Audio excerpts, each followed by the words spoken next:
Hi hello everyone, কেমন আছো সবাই? আশা করি ভালোই আছো। তো চলো আজ আমি পাপড়ি চাট বানাবো।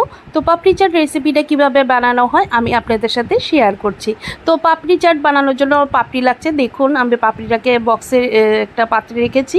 আর লাগছে ভুজিয়া, ভাজা বাদাম, পেঁয়াজ কুচোনো, টমেটো, একটা তেঁতুলের চাটনি বানিয়েছি আমি, চাট মশলা, মরিচের গুঁড়ো, এদিকে পাপড়িগুলো রেখেছি, এদিকে আলু সিদ্ধ করে টুমটুম করে কেটে রেখেছি, আর বিট নুন, সস, সমস্ত উপকরণ যা যা লাগবে, পেঁয়াজ কুচোনো, সব কিছু আমি নিয়ে রেডি হয়ে বসে গেছি।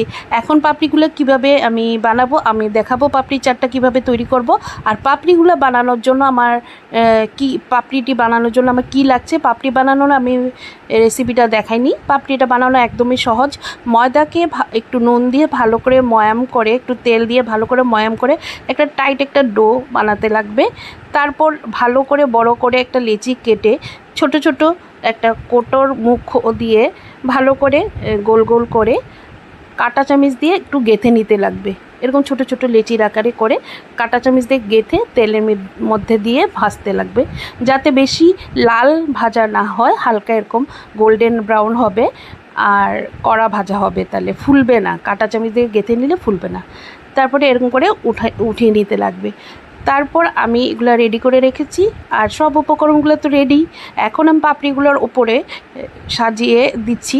আলু সেদ্ধ দিয়েছি, টুমটুম করে কেটে রেখেছি, বিট নুন দিয়েছি, চাট মশলা দিয়েছি উপরে।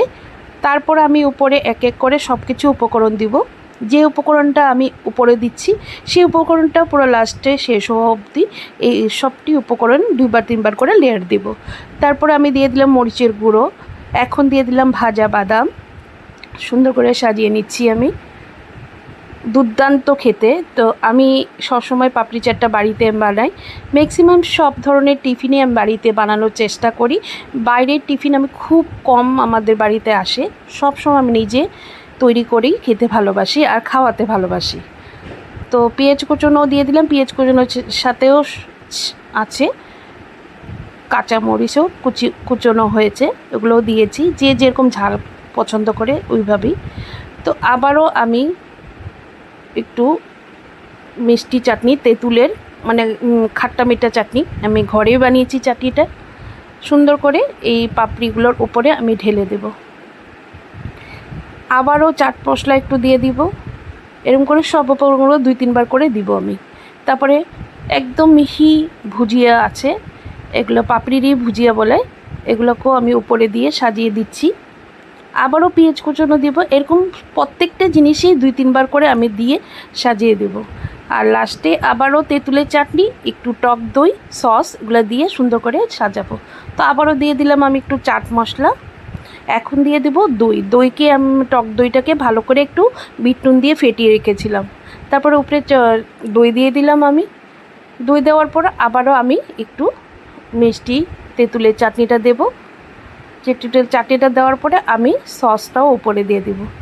সস টস দেওয়ার পরে আবারও ভুজিয়ে দেব। এরকম একটার পর একটা লেয়ার আমি, মানে খেতে দুর্দান্ত লাগবে, একটার পর একটা লেয়ার যাতে 2-3বার পড়লে খেতে টেস্ট লাগবে, আমি এইভাবেই বানাই। আবারও বাদাম দিয়ে দিব। একবার আপনারা বানিয়ে ঘরে খেয়ে দেখবেন, খুব দারুণ টেস্ট, একদম হুবহু দোকানের মতন। বাড়িতে বানিয়ে খেলে তো একলগে অনেকটাই খাওয়া যায়, তাই আমি বাড়িতে বানাই। আর আমার বাড়ির সকলেই খুব পছন্দ করে, আমি নিজের হাতে কিছু যদি বানিয়ে ওদেরকে খাওয়াই খুবই পছন্দ করে, আর আমারও খুব ভালো লাগে নিজে কিছু বানিয়ে খাওয়াতে। তো দেখুন এভাবে রেডি হয়ে গেল। আবারও একটু টক দই দিয়ে দিব।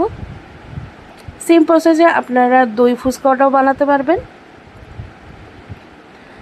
দই ফুচকা বানানোর সময় যাতে লেচিগুলো করা হয়, ওই লেচিটা যাতে কাঁটা চামচ দিয়ে না গাঁথা হয়, এরকম ছোট ছোট লিচুগুলো ফুলে উঠলেই দই ফুচকা বানানো যাবে।